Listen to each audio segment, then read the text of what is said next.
Today we're going to be going over the 4 changes that Noah Lyles made as he went from being a under 20 champion with a 20.8 in the 200 meter into being the fastest American ever in the 200 meter and running the 1931, and right now arguably being the fastest person alive. And there's, I think, 4 things that really stand out that he made adjustments to or changes to go from that 20.8 in the 200 down to a 1931 that you could also apply to your own running and be able to see some great results. And we'll go ahead and hop right into it. This is Noah Lyles when he was 17 and competing to be a Olympic champion, under 20 Olympic champion. And then this is Noah Lyles in 2022 in the World Championship when he was running the 1931. So what stands out is he does a really good job within his start now, where he's really focusing much more on getting out and maintaining a little bit more of like a low heel recovery. That's one of the main things we talk about when it comes to having an effective start and maintaining more of a horizontal movement pattern, where when we look at the under 20, while he does get a really good push off here,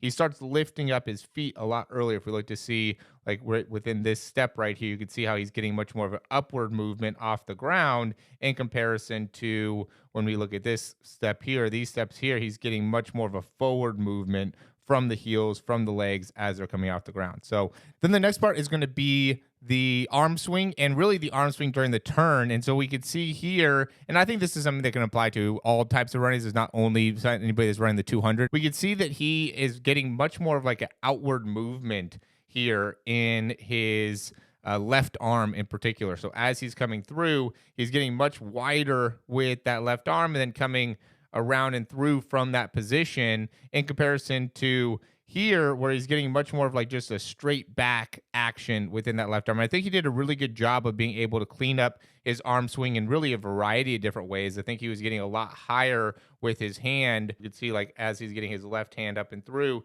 he's getting a lot of height here, where we can see later on he's maintaining much more of like a lower position with the hands and much more of a strong elbow bend as he's coming through, instead of getting as high with the hand, and especially with that left arm having a lot steeper angle within the elbow as he comes through. So that's going to be number 2, is really correcting that arm swing and making a change within the arm swing. Number 3 is going to be the leg cycle. And this was a big thing that you could definitely see he made an adjustment to, is he was much longer with his leg cycle before, especially as he starts to open up here and gets later on into the race. We could see he's very, very long with that foot coming up and behind him here, where now he does a much faster job of being able to get that leg right back forward and through, right? So he's not wasting as much time with the foot back behind. A lot of the top athletes in the world, the top sprinters in the world, what they do, 0.3 seconds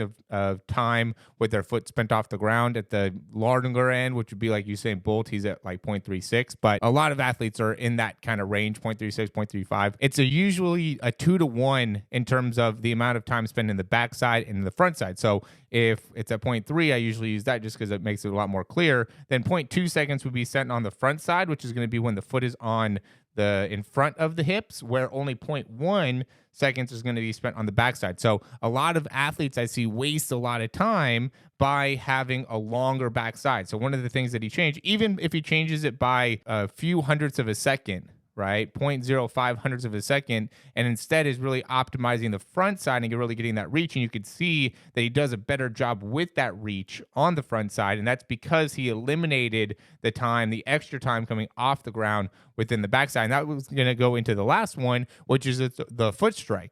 So as he's coming through, he's doing a much better job with being able to get his foot all the way up and striking the ground coming straight down, instead of getting stuck with his heel coming up and then forward. He's really driving that knee straight through now, in comparison to back then, where again, he's getting a lot more knee bend.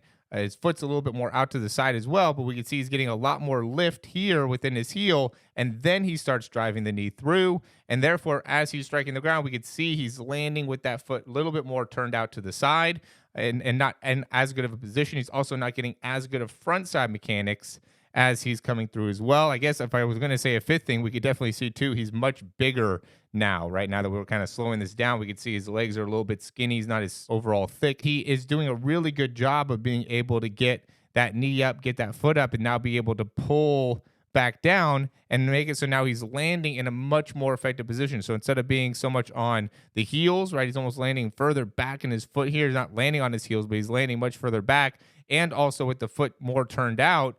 Now he's doing a much better job of being able to and also maintain calmness, right? Like here, he's really pushing to be able to get through, and yeah, he's got a lot of talent, so he's able to finish through hard and everything, and still ran 20.8, which is fastest 200 meter in the world. But now to become the fastest athlete in the world, to become the fastest American ever in the 200 meter, and somebody that can compete for potentially the 100-meter world record, you got to be able to work on the details, got to be able to get specific into what are some of the changes that can be made, not be happy with just this accomplishment, but instead working on being able to be amongst the best ever in track and field, and definitely the best 200-meter runner ever in American history. And again, now probably going for what he can accomplish in the 100. He's already taken his start and made it so now he came in second in the world championships in the 60s in the indoor, and now looking to potentially double in the Olympics in the 100 and the 200 for a gold medal, and do that with some times that are at least competing with some of the best times ever. And so a lot of that has to do with the technique and being able to continue to get better within the technique. These are 4 things that I think can really apply great to help you in improving your own technique, make it so you can run faster and get a better understanding of how these elite athletes are making subtle changes to be able to make it so they can improve their own speed. And I think you could do a lot of the same.